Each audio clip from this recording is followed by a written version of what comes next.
Hello दोस्तों, career zone academy में आपका स्वागत है। आज के वीडियो में हम लोग देखने वाले हैं बिहार एसएससी इंटर स्तरीय परीक्षाओं में पूछे जाने वाले महत्वपूर्ण क्वेश्चन आंसर। आप लोग इस वीडियो को एक बार पूरा अवश्य देखिएगा। दोस्तों, वीडियो अच्छा लगे तो दोस्तों में शेयर कर दें और यदि चैनल पे पहली बार आए हैं तो चैनल को सब्सक्राइब कर लें। दोस्तों, आज के वीडियो को शुरू करते हैं। आज के वीडियो का पहला सवाल, भारत के साथ व्यापार करने का चार्टर महारानी एलिजाबेथ द्वारा कब दिया गया? इस सवाल का सही आंसर है ऑप्शन नंबर बी, 31 दिसंबर 1600 ईस्वी। अंग्रेजी ईस्ट इंडिया कंपनी की स्थापना 1600 ईस्वी में किया गया और महारानी के द्वारा ईस्ट इंडिया कंपनी को व्यापार करने का आदेश दिया गया। अगला सवाल, सवाल नंबर 2, भारतीय राष्ट्रीय आंदोलन के प्रारंभ से ही उग्रवादियों का भी वर्ग था, निम्न में से कौन नहीं शामिल है? इस सवाल का सही आंसर है option number C, Govind Ranade. Govind Ranade नरम दल से संबंधित थे, बाकी बाल गंगाधर तिलक, लाला लाजपत राय और बिपिन चंद्रपाल ये सभी गरम दल से संबंधित नेता थे। अगला सवाल, सवाल नंबर 3, 1916 में कांग्रेस और मुस्लिम लीग के बीच लखनऊ समझौता हुआ, उसके कौन से परिणाम बाद में घातक सिद्ध हुए? इस सवाल का सही आंसर हो जाएगा ऑप्शन नंबर सी, कांग्रेस द्वारा मुसलमानों के प्रति तुष्टीकरण की नीति का आरंभ। अगला सवाल, व्यक्तिगत सत्याग्रह किस गवर्नर जनरल के काल में हुआ? इस सवाल का सही आंसर है option number C, Lord Linlithgow. व्यक्तिगत सत्याग्रह विनोबा भावे के द्वारा शुरू किया गया था। अगला सवाल, सवाल नंबर 5, भारतीय राष्ट्रीय कांग्रेस की पूर्ववर्ती संस्थाओं में सबसे पहली और प्रमुख संस्था थी। इस सवाल का सही आंसर है option number C, British India Association. अगला सवाल, सवाल नंबर 6, साइमन कमीशन की सिफारिशों के संदर्भ में निम्नलिखित में से कौन सा एक कथन सही है? इस सवाल का सही आंसर है ऑप्शन नंबर सी, इसने केंद्र में द्विसदन विधायिका के उन्मूलन का सुझाव दिया। अगला सवाल, सवाल number 7, Dadabhai Naoroji British House of Commons के लिए चुने जाने वाले पहले भारतीय थे, उन्होंने किस पार्टी के टिकट पर चुनाव जीता? इस सवाल का सही आंसर है option number D, liberal party. दादा भाई नौरोजी को भारत का वयोवृद्ध पुरुष कहा जाता है। अगला सवाल, सवाल नंबर 8, भारत पर हुनों का प्रथम आक्रमण किस शासक के समय हुआ? इस सवाल का सही आंसर हो जाएगा option number B, Skandagupta. Skandagupta के समय भारत में सर्वप्रथम हुनों का आक्रमण हुआ था। स्कंदगुप्त मौर्य वंश के शासक थे। अगला सवाल, सवाल नंबर 9, ऐहोल अभिलेख किस शासक से संबंधित है? इस सवाल का सही आंसर है ऑप्शन नंबर सी, पुलकेशिन द्वितीय। ऐहोल अभिलेख का संबंध पुलकेशिन द्वितीय से है। अगला सवाल, सवाल नंबर 10, सत्यमेव जयते किस उपनिषद में संग्रहित है? इस सवाल का सही आंसर है ऑप्शन नंबर डी, मुंडकोपनिषद। सत्यमेव जयते भारत का यह प्रमुख वाक्य है, यह मुंडकोपनिषद में संग्रहित है। अगला सवाल, सवाल नंबर 11, महावस्तु महात्मा बुद्ध का जीवन वृत्तांत है, इसका संबंध किस शाखा से है? इस सवाल का सही आंसर है ऑप्शन नंबर ए महायान। बौद्ध धर्म के दो शाखाएं थे, पहला हीनयान और दूसरा महायान। अगला सवाल, सवाल नंबर 12, अकबर द्वारा बनाए गए उपासना भवन का क्या नाम था? इस सवाल का सही आंसर है ऑप्शन नंबर सी इबादत खाना। अकबर के द्वारा सभी धर्मों के लोगों के लिए उपासना भवन का निर्माण किया गया, जिसे इबादत खाना के नाम से जाना जाता था। अगला सवाल, सवाल नंबर 13, सुप्रसिद्ध संगीतकार तानसेन और बैजू बावरा किसके शासन काल में सुविख्यात थे? इस सवाल का सही आंसर है option number C Akbar. Tansen और बैजू बावरा अकबर के नवरत्नों में से एक थे। अगला सवाल, सवाल नंबर 14, न्यू कैंसल पोर्ट जो दुनिया का सबसे बड़ा कोयला निर्यात बंदरगाह है, यह किस देश में स्थित है? इस सवाल का सही आंसर है ऑप्शन नंबर सी ऑस्ट्रेलिया। अगला सवाल, सवाल नंबर 15, देशांतर रेखाओं के संबंध में कौन सही है? इस सवाल का सही आंसर है ऑप्शन नंबर डी। देशांतर के मध्य सर्वाधिक दूरी विषुवत रेखा पर होती है, यह कथन सही है। अगला सवाल, सवाल नंबर 16, उत्तर से शुरू कर दक्षिण की ओर नीचे दी गई पहाड़ियों का अनुक्रम कौन सा है? इस सवाल का सही आंसर हो जाएगा ऑप्शन नंबर सी नल्लामलाई पहाड़ियाँ, इसके बाद जवादी की पहाड़ियाँ, इसके बाद नीलगिरी की पहाड़ियाँ और सबसे दक्षिण में अन्नामलाई की पहाड़ियाँ स्थित है। अगला सवाल, सवाल नंबर 17, निम्नलिखित में से कौन सी नदी अपने मार्ग बदलने के लिए प्रख्यात है? इस सवाल का सही आंसर है ऑप्शन नंबर सी कोसी नदी। कोसी नदी मार्ग बदलने के लिए काफ़ी विख्यात है। कोसी नदी को बिहार का शोक कहा जाता है।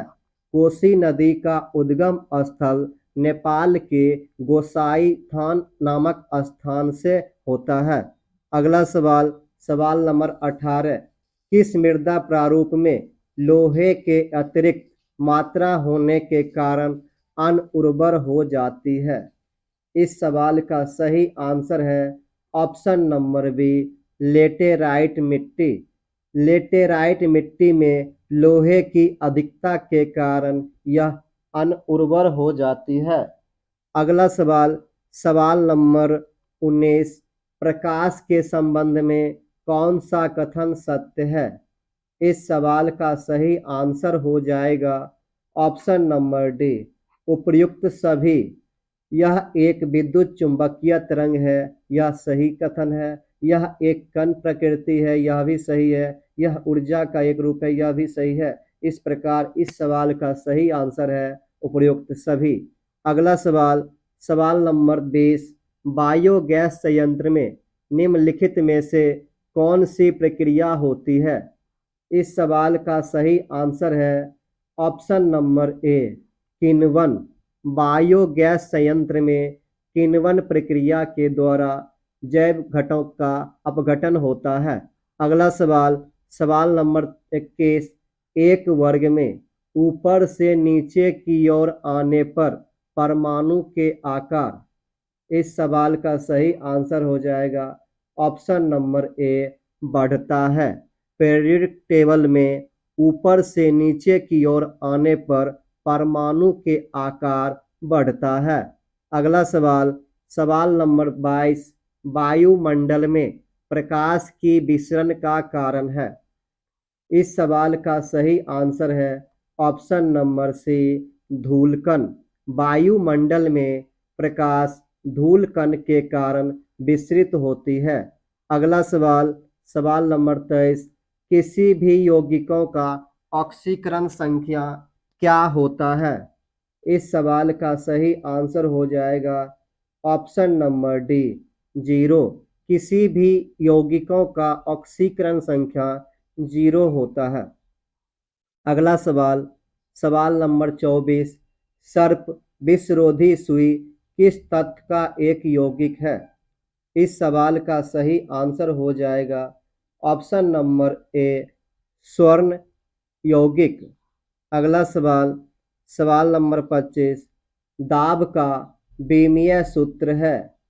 इस सवाल का सही आंसर है option number B, M L पर पावर -1 और टी पर पावर 2, एम एल पर पावर -1 और टी पर पावर 2, यह दाब का विमीय सूत्र है। अगला सवाल, सवाल नंबर 26, जैव सेल क्या है? इस सवाल का सही आंसर है ऑप्शन नंबर ए, कोयला। कोयला जैव सेल का उदाहरण है। अगला सवाल, सवाल नंबर 27, याददाश्त का संबंध मस्तिष्क के निम्न में से किस भाग से है? इस सवाल का सही आंसर है ऑप्शन नंबर डी, सेरेब्रम। याददाश्त का संबंध मस्तिष्क के सेरेब्रम भाग से है।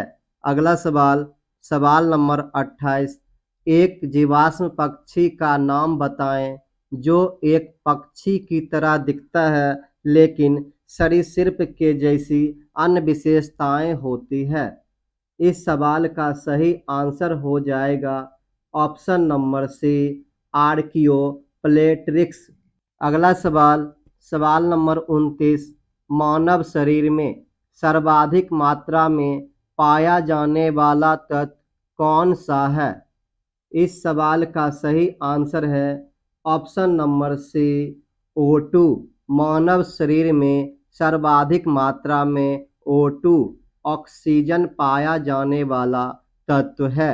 अगला सवाल, सवाल नंबर 30, परिपथ के किन्हीं दो बिंदुओं के बीच विभवांतर मापने के लिए किसका प्रयोग किया जाता है? इस सवाल का सही आंसर हो जाएगा option number C, voltmeter. विभवांतर मापने के लिए वोल्ट मीटर का प्रयोग किया जाता है। अगला सवाल, सवाल नंबर 31, आपातकाल के दौरान मौलिक अधिकारों का निलंबन कौन कर सकता है? इस सवाल का सही आंसर हो जाएगा ऑप्शन नंबर सी, भारत का राष्ट्रपति। आपातकाल के दौरान मौलिक अधिकारों का निलंबन राष्ट्रपति के द्वारा किया जा सकता है। अगला सवाल, सवाल नंबर 32, प्राक्कलन समिति के सदस्यों का कार्यकाल कितने वर्ष का होता है? इस सवाल का सही आंसर है ऑप्शन नंबर ए, 1 वर्ष। प्राक्कलन समिति के सदस्यों का कार्यकाल 1 वर्ष का होता है। अगला सवाल, सवाल नंबर 33, निम्नलिखित में से किसके अनुमोदन से भारत की संचित निधि से पैसा निकाला जाता है? इस सवाल का सही आंसर है ऑप्शन नंबर डी, भारत की संसद। संसद के अनुमोदन के द्वारा ही संचित निधि से पैसे को निकाला जा सकता है। अगला सवाल, सवाल नंबर 34, भारतीय संविधान में विधि के समक्ष समता किस देश के संविधान से लिया गया है? इस सवाल का सही आंसर हो जाएगा ऑप्शन नंबर डी, ब्रिटेन के संविधान से। भारत के संविधान में विधि के समक्ष समता ब्रिटेन के संविधान से लिया गया है। अमेरिका से मौलिक अधिकार को लिया गया है। अगला सवाल, सवाल नंबर 35, संविधान संशोधन प्रक्रिया संविधान के किस भाग में उल्लेख किया गया है? इस सवाल का सही आंसर है ऑप्शन नंबर डी, भाग 20। भारतीय संविधान के भाग 20 में संविधान में संशोधन की प्रक्रिया का वर्णन किया गया है। अगला सवाल, सवाल नंबर 36, सूची 1 और सूची 2 का सही मिलान करें। पहला है भाषाओं का उल्लेख। भारतीय संविधान में भाषाओं का उल्लेख 8वीं अनुसूची में किया गया है। तो 1 का 2 हो जाएगा। दल बदल निरोध अधिनियम ये 10वीं अनुसूची में है। 73वां संविधान संशोधन अधिनियम 73वां संविधान संशोधन के द्वारा पंचायती राज अधिनियम जोड़ा गया, यह 11वीं अनुसूची में है। चौथा है भूमि सुधार एवं अधिग्रहण संबंधित अधिनियम, इसका संबंध जो है 9वीं अनुसूची से है। अगला सवाल, सवाल नंबर 37, 1833 के चार्टर अधिनियम के अंतर्गत प्रथम विधि आयोग का गठन किसके अध्यक्षता में किया गया? इस सवाल का सही आंसर है option number B, Lord Macaulay. Lord Macaulay की अध्यक्षता में प्रथम विधि आयोग का गठन किया गया। अगला सवाल, सवाल नंबर 39, निम्नलिखित में से किन दो संस्थानों को ब्रेटन वुड्स जुड़वा के नाम से जाना जाता है? इस सवाल का सही आंसर है ऑप्शन नंबर सी, IMF और विश्व बैंक। IMF और विश्व बैंक की स्थापना ब्रेटन वुड्स सम्मेलन के द्वारा किया गया था। अगला सवाल, सवाल नंबर 40, किस वर्ष भारतीय रिजर्व बैंक का राष्ट्रीयकरण किया गया था? इस सवाल का सही आंसर हो जाएगा ऑप्शन नंबर सी, 1949 ईस्वी।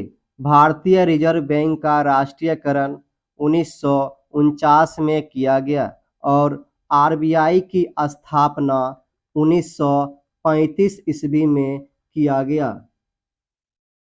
अगला सवाल, सवाल नंबर 41, हिंदू राष्ट्र का विचार मूलतः किसका था? इस सवाल का सही आंसर है option number A, BD Savarkar. Hindu राष्ट्र का विचार BD सावरकर के द्वारा दिया गया था। अगला सवाल, सवाल नंबर 42, भारत में आयकर है? इस सवाल का सही आंसर है ऑप्शन नंबर बी, प्रत्यक्ष और प्रगतिशील। भारत में आयकर प्रत्यक्ष और प्रगतिशील कर है। अगला सवाल, सवाल नंबर 43, कुचिपुड़ी किस राज्य का प्रसिद्ध लोक नृत्य है? इस सवाल का सही आंसर है option number D, Andhra Pradesh. Kuchipudi Andhra Pradesh का प्रसिद्ध लोक नृत्य है। अगला सवाल, सवाल नंबर 44, हिमानी उत्तम पर्व का संबंध किस खेल से है? इस सवाल का सही आंसर है option number C, mallakhamb. Himani Uttar Parv का संबंध मल्लखंब खेल से है। अगला सवाल, सवाल नंबर 45, निफक आंदोलन के प्रणेता थे? इस सवाल का सही आंसर है ऑप्शन नंबर बी, दादू दयाल। निफक आंदोलन के प्रणेता दादू दयाल थे। अगला सवाल, सवाल नंबर 46, द्रकमा सिक्का किसने चलाया? इस सवाल का सही आंसर हो जाएगा ऑप्शन नंबर ए, ग्रीकों के द्वारा द्रकमा सिक्का चलाया गया था। अगला सवाल, सवाल नंबर 47, बाढ़ के दौरान हर वर्ष नए एलुवियम का जमाव जो मिट्टी की उर्वरता को बढ़ाता है। इस सवाल का सही आंसर है ऑप्शन नंबर बी, रेगूर मिट्टी। अगला सवाल, सवाल नंबर 48, वह समुद्री सीमा जहां तापमान तेजी से कम होता है? इस सवाल का सही आंसर हो जाएगा ऑप्शन नंबर सी, थर्मोक्लाइन। वह समुद्री सीमा जहां तापमान तेजी से कम होता है उसे थर्मोक्लाइन कहा जाता है। अगला सवाल, सवाल नंबर 49, बेसल मापदंड संबंधित है? इस सवाल का सही आंसर है ऑप्शन नंबर ए, बैंकिंग क्षेत्र से। बेसल मापदंड का संबंध बैंकिंग क्षेत्र से है। अगला सवाल, सवाल नंबर 50। इंग्लिश में पहली बार औद्योगिक क्रांति शब्द का प्रयोग किसने किया? दोस्तों, इस सवाल का आंसर आप लोग कमेंट बॉक्स में ज़रूर बताइएगा। दोस्तों, यह वीडियो आपको कैसा लगा, लाइक करके कमेंट करके ज़रूर बताइएगा। Thank you for watching.